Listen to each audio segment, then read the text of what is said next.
Hello YouTube, how's everyone doing? It's Professional here. So today I thought that I would make a full guide on the trader in Red Dead Online, and I promised you guys this guide when I would hit level 20, and I've hit level 20 recently with this. So in this guide I will be showing you guys how to maximize profit with the trader, things to do and things not to do. So just like in my intro video, to start the trader business, what you need to do is you need to go to the post office, you get this letter from Crips, and then whatever town you're the closest to, Crips spawns at that general store. For me, he spawned in Valentine, but he will spawn at whatever location is the closest for you.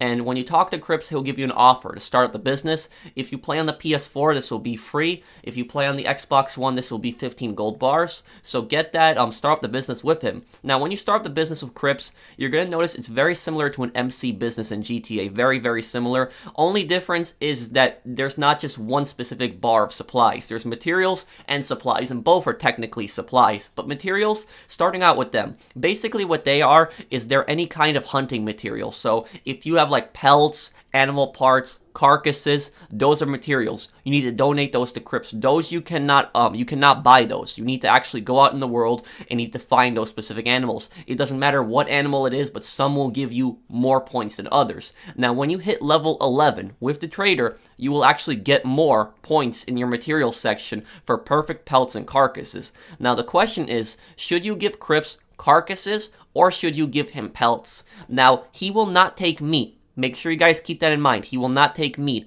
He will only take pelts and carcasses and animal parts. So for meat, you still want to give that to the butcher. So if you're skinning, make sure to give that to the butcher, because I was doing a lot of missions trying to get animals for Crips, and then I realized I had a lot of meat left over, and I just gave it to the butcher. Now, the question is also, do you give him carcasses or pelts? Give him carcasses. This is different than the butcher. Don't get this confused with the butcher. If you're trying to go for money with the butcher, it's better to skin the animals, sell them the meat and the parts and the pelt. But if you're trying to get points with materials, you're trying to get your materials bar up in the trader business, you want to give him carcasses.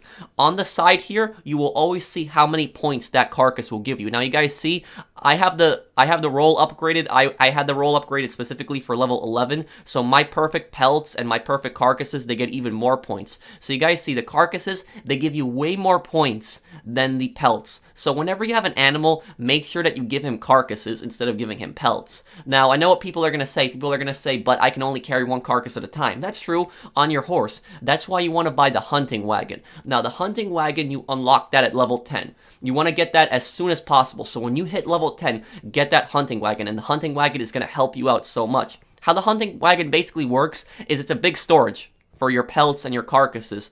And in the wagon, you can hold, I believe, up to 50 pelts and 5 carcasses for medium and large animals, or 5 large animal pelts.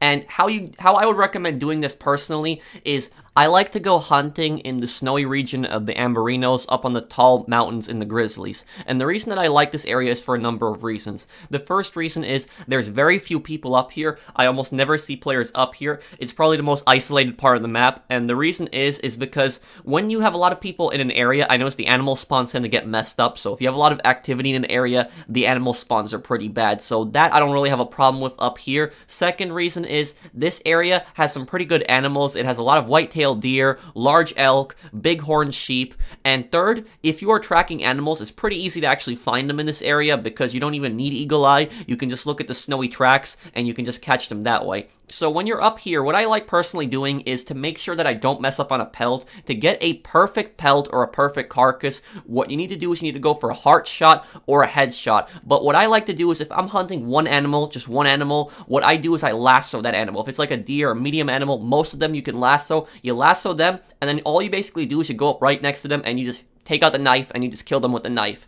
And when you do that, it's pretty much a perfect pelt. I do this to make sure that I don't mess it up, that I don't miss, that I don't hit another part, and then the pelt starts getting messed up. Now, if you're hunting a group of animals, this is where the hunting wagon comes in. Now, don't spawn the hunting wagon and just ride around with it. Now, I notice a lot of random people, what they tend to do is they spawn the hunting wagon and just ride around with it. The hunting wagon is not as fast as your horse. It's not as agile as your horse, and you're going to be wasting a lot of time going off-road, going off hills. You hit a rock, you'll flip the hunting wagon, and it'll get destroyed.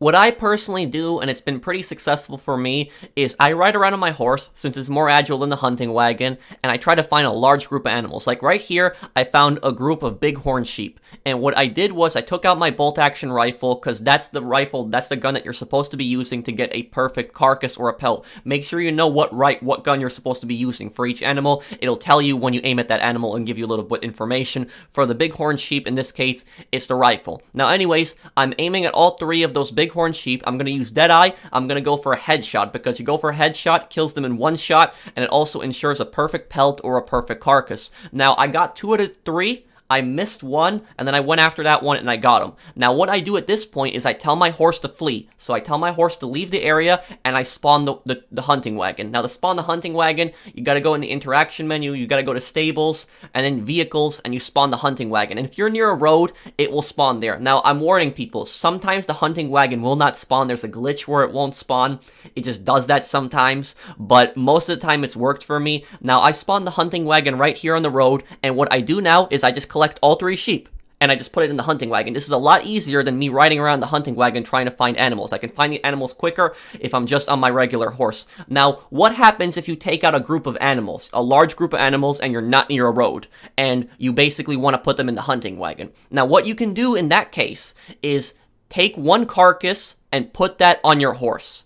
And another carcass, you want to lasso, because the large carcasses, medium, large carcasses, you can lasso them. Just don't skin them, because if you skin it, you can't lasso it. The other carcasses, if you have 3, 4, if you have more than 2, skin those. But take the perfect one, put it on your horse, and then the other one, just lasso it. Like right here, I couldn't spawn the hunting wagon in this area. I think it was glitching out. So what I did in this case was I couldn't spawn the hunting wagon, and I put the large elk pelt, I put that on the back of my horse, and then I took a lasso, and then I just dragged the carcass all the way to the town of Coulter, and here I was able to actually spawn the hunting wagon, and then I put it into a hunting wagon. Now, your horse, it can also carry one, so long as you're in the lobby. If you leave the lobby, whatever is on that horse will disappear, but whatever you put in the hunting wagon, it will stay there. Even if you go to another lobby, even if you shut off your game, it'll basically save there. So even if you are perfectly stocked up on materials, you have materials up all the way, if you see a large group of animals, what you do at that point is kill them, put the carcasses inside the hunting wagon, because you never know when you need it. The trader, it'll basically keep producing, and then before you know it, you'll be low on materials, and then you'll be like, oh no, I don't have any materials, and then you'll have to go out looking in the world, and you could be producing supplies in that time. So whenever you see an opportunity, store carcasses, store them into your hunting wagon, and keep them.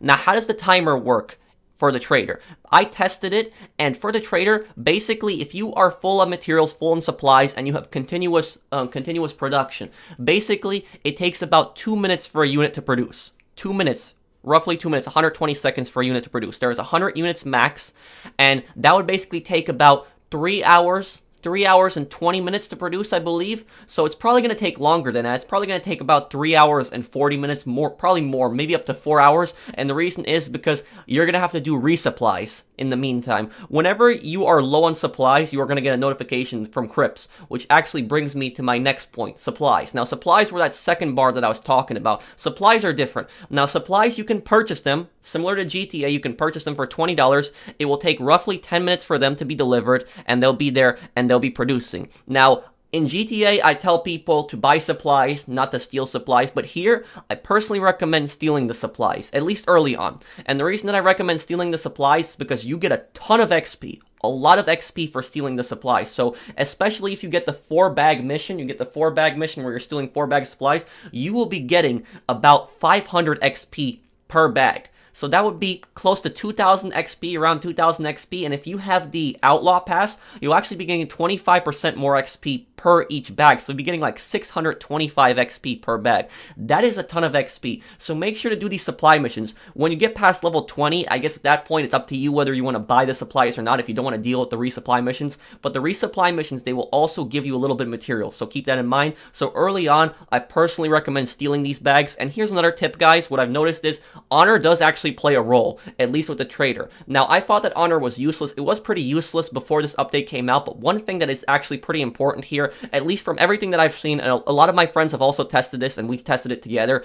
If you have really low honor with the trader and you start up a resupply mission, almost always you will be stealing the supplies. You'll be stealing either a wagon or you will be stealing bags, and you will be bringing it back to your camp. But if you have high honor, what you're going to basically be doing is you're going to be doing a hunting mission. You're going to have to find a specific pelt for a hunter. There's going to be a hunter in that area, and he's going to tell you, I want this pelt, I want this type of animal, and you have to find that animal and then bring it to him, and then he gives you the supplies at the end of the mission. Now, the stealing missions are much easier than the hunting missions. My friends did a hunting mission where they had to find turkeys once, and they spent so long on that mission, and the timer expired, and they couldn't even find the turkeys, and they just failed the resupply mission. So, if you're planning on doing resupply missions, keep your honor low so that you have the steal missions spawning. Because the steal missions, they're just much easier to do than the hunting missions. And I understand if you're playing the bounty hunter a lot and you're taking targets alive, your honor will go up, but just try your best to try to keep it low, at least a little bit lower than the middle, because if you have it right in the middle, you could get either a steal supply mission or you could get a hunting mission. You want to avoid those hunting missions. They're pretty annoying. Steal supply missions are much easier. Okay, so here we are now at the end, and I'm going to be talking about sales and how they work. Now, when you first start out the trader business, you can sell a maximum of 25 units, and you get the small delivery wagon. This wagon you can get by default. You don't have to purchase it. It comes with the business. Now, if you want to sell more than 25 units, you got to get the medium delivery wagon. And the medium delivery wagon, it's 50 units, up to 50 units. And if you want to sell more than 50 units, you have to get the large delivery wagon. I believe that one is $875. And medium wagon, I believe, is $500. Hunting wagon, I believe, is $500 also, but we already covered the hunting wagon. But regardless, you're going to be spending a lot of money on these wagons, but don't worry, because you're going to make your money back relatively quickly. It's pretty easy to make money with a trader. Now, unfortunately, you cannot purchase just a large wagon. You can't avoid purchasing the medium one. If you're just hoping to get the large wagon and you don't want to spend money on the medium one, well, unfortunately, you're going to have to, because if you try to purchase the large wagon before the medium one, it'll actually take you to the medium one, so you still need to purchase that. It's unfortunate, but you need to do it. Now, with sales, I personally recommend when you level up and you get past, before you get to level 10 and you unlock the large delivery wagon, I recommend just selling at 25 units. Sell that, keep selling that, make some money from that. It'll also give you some good XP. And then when you get up the medium wagon, sell 50 units. That'll give you some good XP, some good money. And then when you get the large wagon, only sell pretty much 100 units, because when you sell 100 units, if you do a local delivery, you get $500. If you do a long distance delivery, you get $625. Now, what is the difference? Local distance, similar to GTA, local distance is going to be closer to you and you're going to get less money, but it's going to be safer and you're going to be in defensive mode. I personally recommend selling the long distance one. It's a little riskier. Paths are farther, and also people will see you. People will see you, and they will actually be able to steal your shipment. If people are a high enough level, they will actually be able to see the trader wagons from a farther distance, and they can actually kill you, and they can actually steal all the goods. So you want to really keep an eye out for players, but that's why I recommend checking how many players are in the lobby. Check how many players are in the lobby. The less people in the lobby, the better. You don't get a high demand bonus with the trader business like you do in GTA. In GTA, you get a % bonus back per each person in that session. For this business, you don't get that. So the less people in that lobby, the better. Now, if you have friends, get them to help you with this. Get them to help you with this. It might be a little bit of a boring ride. It usually takes around a minimum of around 8 minutes. That's the fastest that I've ever done it, is an 8-minute drive.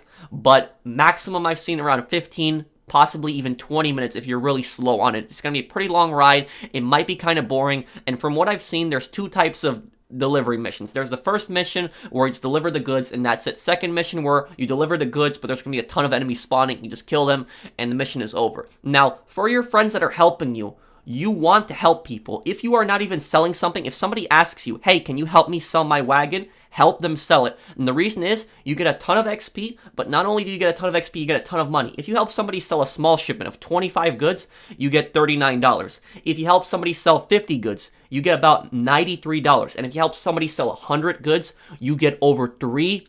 $300 just for helping somebody sell their business, sell their trader business. You can see right here, this is the money that I got for helping my friend. Now, what I like to do when I'm selling with my friends is I have one friend riding in the front with me, and that's in case one of us gets shot, the driver gets shot, the other person can just take it over and just get out of that area. The other friends, I usually have one friend riding up a little ahead, one friend in the back, and then if I have anybody extra helping me, they'll usually be scouting up ahead, they'll be riding further up further up and just checking out to see where people are. Stay away from towns. Go around towns, because usually towns are going to have a lot of people in them, and you don't want to drive the wagon through the town. Trust me, you don't, because all you need is just one idiot to go after you, and it could ruin your sale. If the wagon gets destroyed for some reason, apparently you lose 20% of the product, and you have bags basically spawning, or I should say large pelts, and you just take that to the drop, and it depends how many posse members you have, but still, try to get the full wagon to the destination. Carry explosive rounds. Carry explosive rounds, because you can one-shot anybody that goes after you. I keep explosive rounds solely for the reason of defending my cargo seals. And you just get it to the area, and you get over $625. And the final tip that I'll give you guys is, what location should you sell from? Or it doesn't even matter what location to sell from. You will sell from whatever location your camp is at. I personally recommend selling from Gaptooth Ridge. It's right here at the end of the map on the far left side near New Austin. And the reason I recommend selling from here is because when you sell from here, you're pretty much going to be going through New Austin, so you have an idea of the route that you're going to be taking. And also because very few people are going to be at the edge of the map here. It's going to be very few people here, so you don't really have to worry about that much player activity. I recommend this route, and I don't know if you're necessarily going to get this route or you could get a random route, but I did this once, and I took the route, and I got there in around 8 minutes. That's just my personal preference. And also, stay away from fields. Take the roads. Always take the GPS road. The only time you want to cut across fields with the wagon is if it's like a complete clear field and you're fully confident with that area and you know that route, because all it takes is just one rock. One rock. Run over one rock and your wagon will snap, break, and you could lose pelts on it. So just take the road just to be safe, avoid the rocks, and avoid some really bad terrain. I like going through New Austin because it's mostly desert, it's flat, and I can see where players are coming from. I can see them in the open, in the desert, I can see where they're coming from. If I take it from like Lemoyne, or I take it from like Van Horn, around those areas, a lot of trees, a lot of areas people can hide. At least here, people don't have that many places to hide, and the roads are relatively safe, but that's just my personal preference on the route. Let me know if you guys have a better route, and also, if you guys know anything about raids, let me know down below. But apparently the raids in this game, they are very rare. Your camp can get raided, but it's extremely rare.